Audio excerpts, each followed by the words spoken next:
4 times per week. So that's 2,000 micrograms per week in total. I don't take it on rest days. I've ran that experiment. I feel that this is enough for a suitable pump and have a very enjoyable and very fun workout.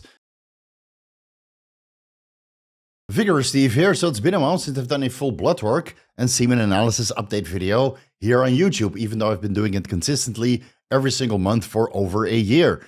I wanted to do a before and after blood work analysis video for my trip to the United States, but when I came back, my blood work was terrible. It was really, really bad. My high sensitivity C-reactive protein was 11 milligrams per liter. My lipids were all over the place. Pancreatic enzymes were messed up. I had mild instances of myocarditis walking around the United States, an elevated D-dimer when I came back to Thailand, but no indication that I suffered from a flurona infection at any point in time, as proven with blood work and a multitude of flurona tests, which I did at home and while traveling. So was this all diet related? I'm not entirely sure, but needless to say, the next time I go to the United States, I will not be eating any meal outside anymore. I'll just book Airbnbs and cook all of my own meals. And before you ask, no, my wife is not pregnant yet. We've been trying now for 7 months. This is probably one of the reasons why I don't feel 100% currently, because based on my fertility parameters and the fertility investigations that we've done on my wife, everything looks absolutely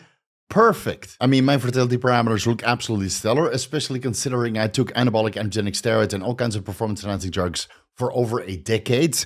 My wife's ovaries and oocytes look totally normal as well. She has 7 developing eggs per ovary. Her endometrial lining looks absolutely normal every time we've measured it.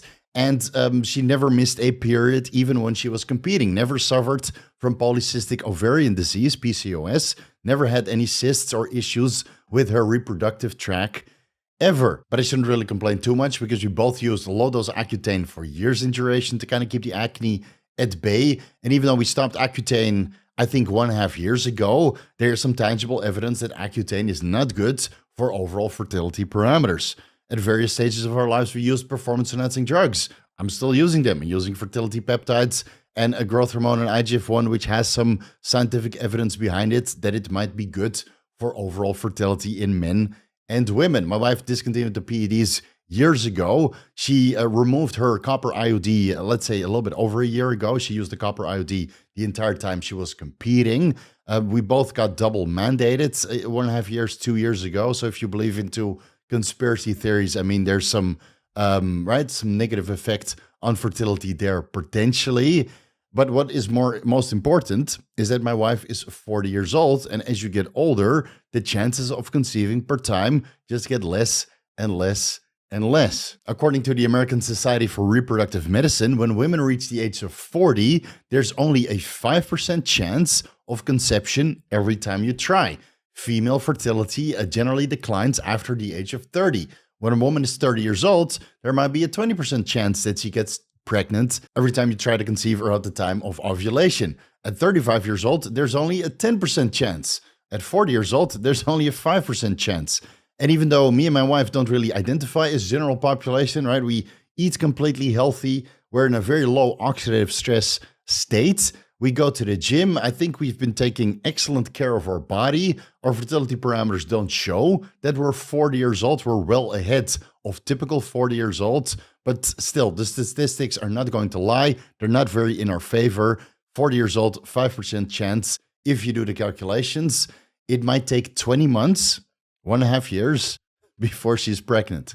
So we're going to give it, let's say, 1 year of trying to conceive normally, naturally, without any assistance besides the fertility medications that I'm on, obviously, and all of the antioxidants that are known to help with fertility parameters for both my wife and myself.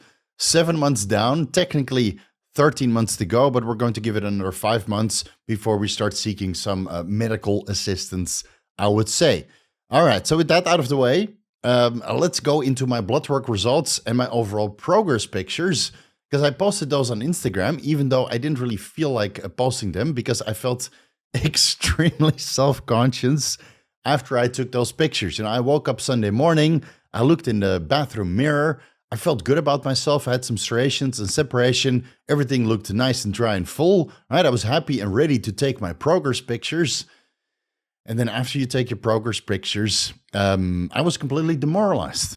Yeah, and I don't know why, because when I look at my progress pictures now, let's say 3 days later, they look good again. I mean, I've been doing this for 25 years, and taking the progress pictures, it still messes me up for days. Here's a video of the exact same moment in time last Sunday morning. I took my pictures and I took a little bit of video to see what I looked like.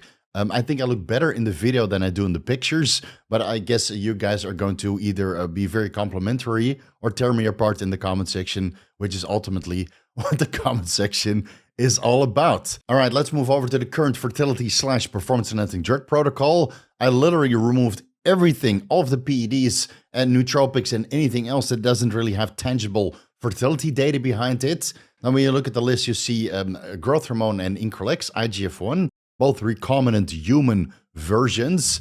You might say that that's not entirely fertility approved, but from all of the research that I've done, it shows that normal, sufficient growth hormone levels and normal, sufficient IGF-1 levels in serum actually have a positive effect on fertility parameters in both men and women. So this is my thinking behind it. And honestly, I need a little bit of performance enhancing drug boost, because otherwise I'll probably go insane. Feel free to point out my mistakes in the comment section. At this point in time, I will humble the fuck up and take any advice that I can get. So the current fertility / PD protocol is HCG, right? Merck Ovitrel, 1,000 IUs 3 times per week, Monday, Wednesday, Friday.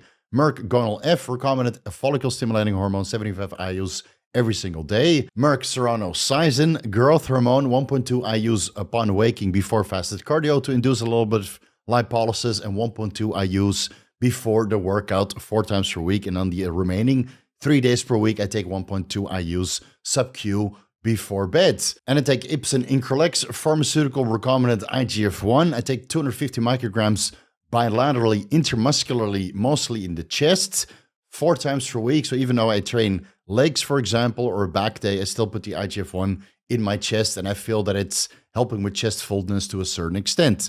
4 times per week, so that's 2,000 micrograms per week in total. I don't take it on rest days. I've ran that experiment. I feel that this is enough for a suitable pump and have a very enjoyable and very fun workout.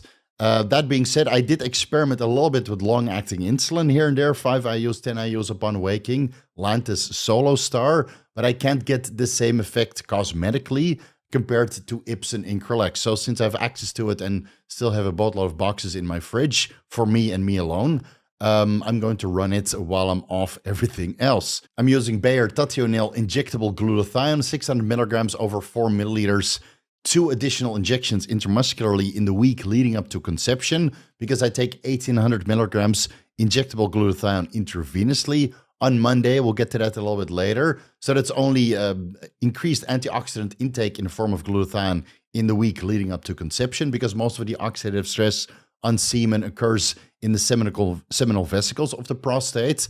But I don't need to take that the entire month, only in the week leading up to conception, which is where potentially most of the oxidative stress on the DNA and the semen could occur, which is the semen that I'm going to donate into my wife's uterus, right? So only 1 week I take that. I take 500 milligrams injectable carnitine before fasted cardio and before the workout 4 times per week. So that's, let's say, anywhere between 500 milligrams to 1,000 milligrams injectable L-carnitine per day. And I take 25 milligrams DHEA upon waking, because I saw that my DHEA sulfate levels were declining slowly but steadily over the last couple of months. So I'm supplementing a little bit with it. Apparently, Merck Ovitrel HCG at 1,000 IUs 3 times per week is not sufficient to stimulate DHEA and DHEA sulfur production in my adrenal gland. So supplementation is the way to go.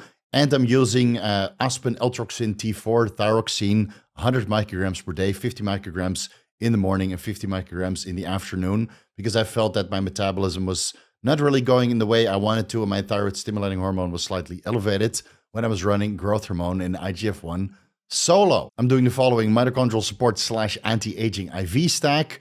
In 500 milliliters normal saline solution, I mix 200 milligrams NAD+, 1,800 milligrams injectable glutathione, 5,000 milligrams injectable vitamin C, and a B100 complex containing 100 milligrams of the B vitamins, which are on the screen. Takes about 30 minutes, 45 minutes to absorb completely. Not too fast, otherwise it feels very uncomfortable, especially the NAD+. And I feel that so far it's contributing really to my energy levels and potentially to my fertility parameters, albeit that only from vitamin C and glutathione, there's actually some tangible evidence that it has a positive effect on fertility, right? NAD+, NMN, and R, a lot of studies that still need to be performed on these compounds, but so far so good, I would say. And I'm slowly but surely getting leaner. This is the mindfuck of social media nowadays. I really like the way I look from a lean perspective, but for social media, you can always be leaner. And I realized a long time ago that this Moonface Vigorous Steve is not very appealing for you guys to watch, and it's also not good for business. So I do prefer to be in a caloric restrictive state to grow this YouTube channel a little bit more, because again, leaner is better when it comes to self-marketing, but it's probably coming at my detriment. I think that I'm right now, after months and months of caloric restriction, it's starting to affect my mood and overall sense of well-being and my overall cognition, even though my productivity is still quite good, I would say. So I think I can squeeze out another month or two, let's say January, February, March the latest. And then I really need to increase my calories.